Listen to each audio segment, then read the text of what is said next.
Presence is a powerful concept, an experience we all desire in its fullest sense. The physical presence of another person is a good thing, which brings with it a measure of comfort. Yet the presence we need is so much more than that.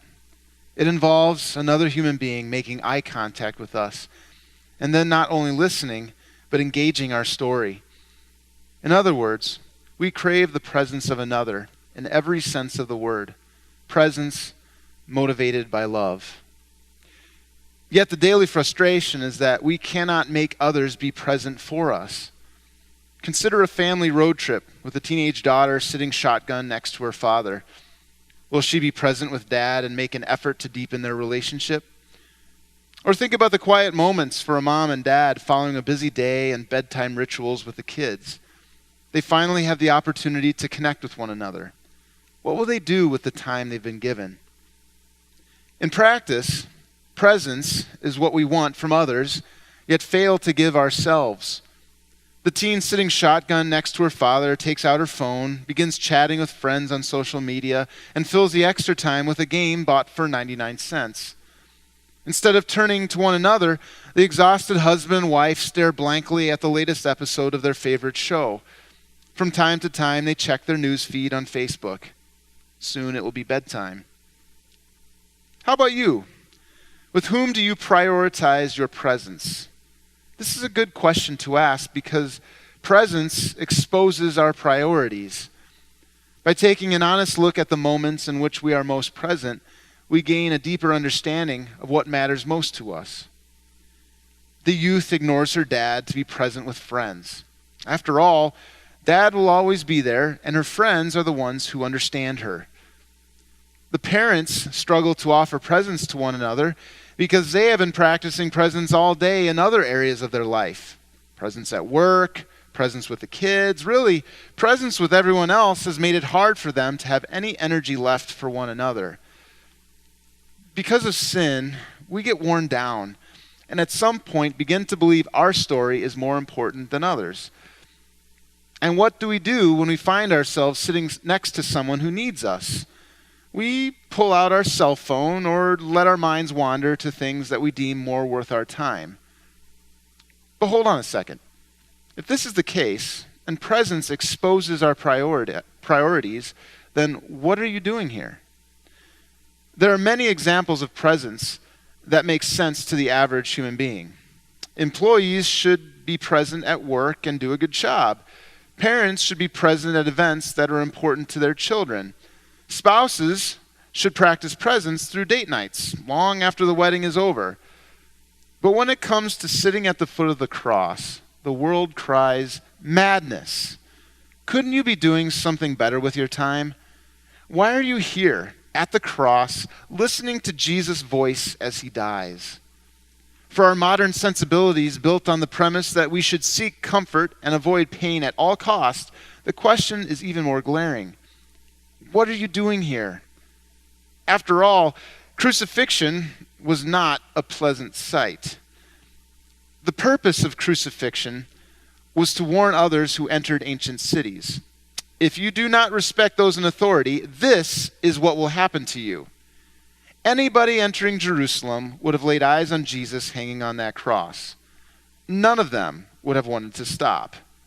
How could anyone behold such brutality or entertain the idea of such a thing happening to oneself?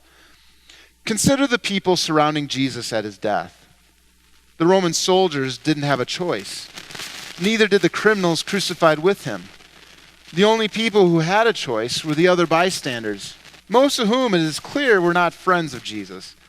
In fact, the Bible implies that most of those present got a certain degree of pleasure seeing their distorted version of justice being carried out. In other words, Jesus was surrounded by enemies. These were people who sought violence. Those who abhorred violence and recognized the injustice of Jesus' execution were largely absent. Out of fear, most of Jesus' friends had abandoned him.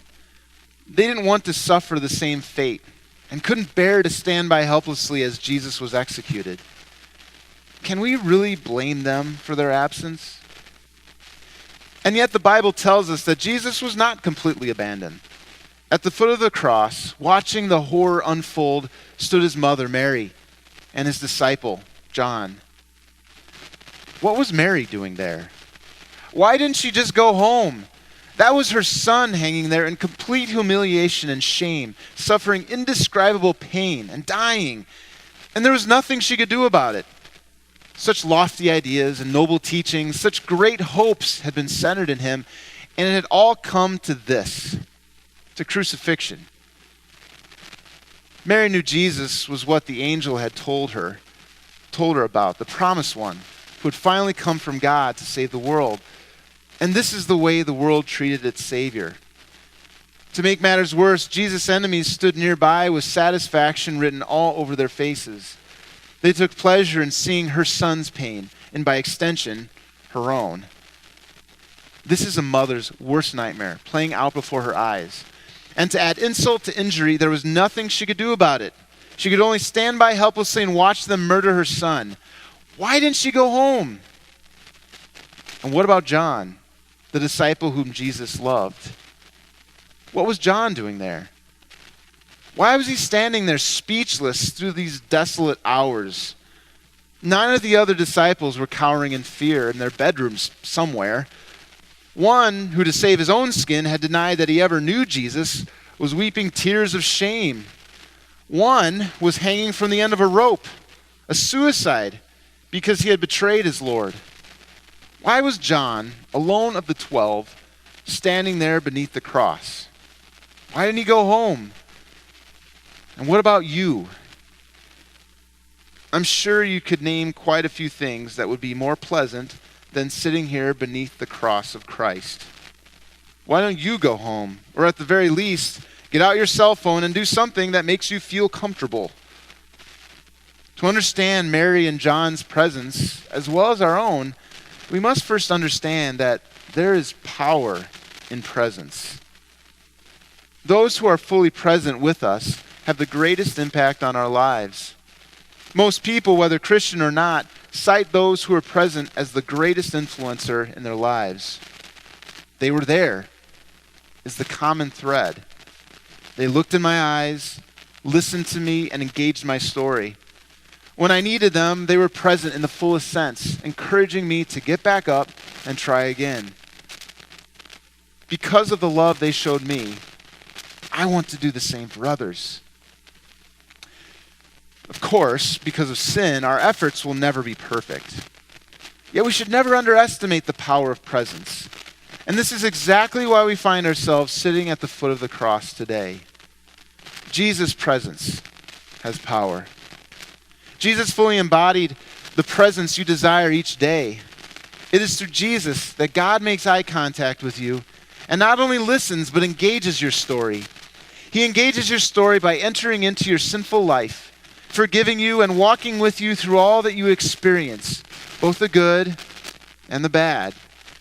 Jesus will never disappoint you and will always forgive you when you fall short.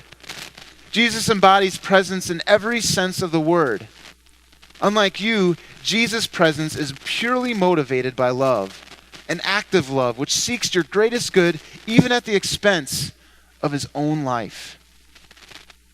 Jesus is the embodiment of God's presence with us, which is why Mary and John stood at the foot of the cross even as everyone else fled.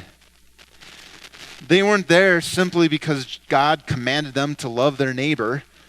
No, God loved them through this Jesus, and his love had drawn them to stand silently at the cross, saying, in effect, "We are here, Lord.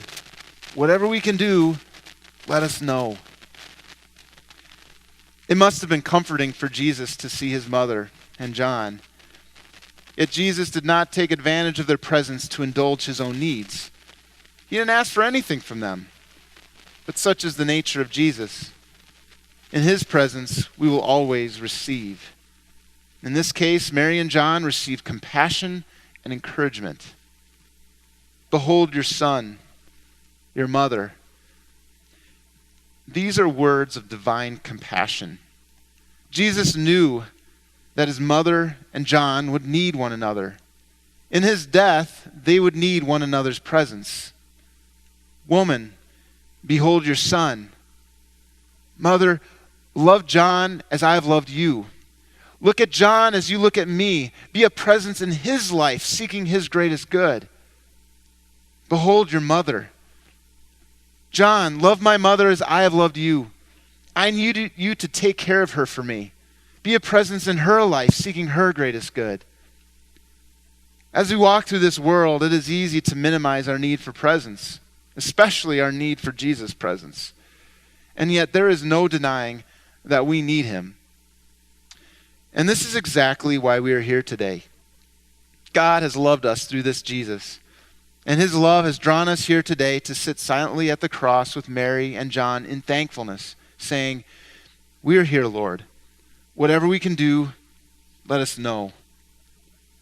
And our Savior responds. He responds by calling us to turn toward one another in love because we need each other too. We were designed to love one another as God has loved us. And it is at the foot of the cross that we, along with Mary and John, once again hear that call which is written on our hearts. It is the call to be present with one another in the fullest sense of the word, to look in the eyes of those we love, to listen to and actively engage their stories. Can you see it? In a high school parking lot, a teenage boy sits next to his buddy who has been deeply hurt. On a beautiful spring afternoon, a man puts down his cell phone and plays ball with his son in the backyard. In an upstairs bedroom, a woman listens as her daughter shares her deepest insecurities. Across town, a married couple sits at a booth in a restaurant, sharing anew the hopes they have for their marriage and family. Today, we recognize that there are people in our lives that we have failed to love. We have done so because all too often we are selfish, lazy, or simply too busy. But then we remember Jesus. We remember the powerful presence he is in our lives, the forgiveness he offers, and the love he pours into our hearts. The same love we are called to share with others.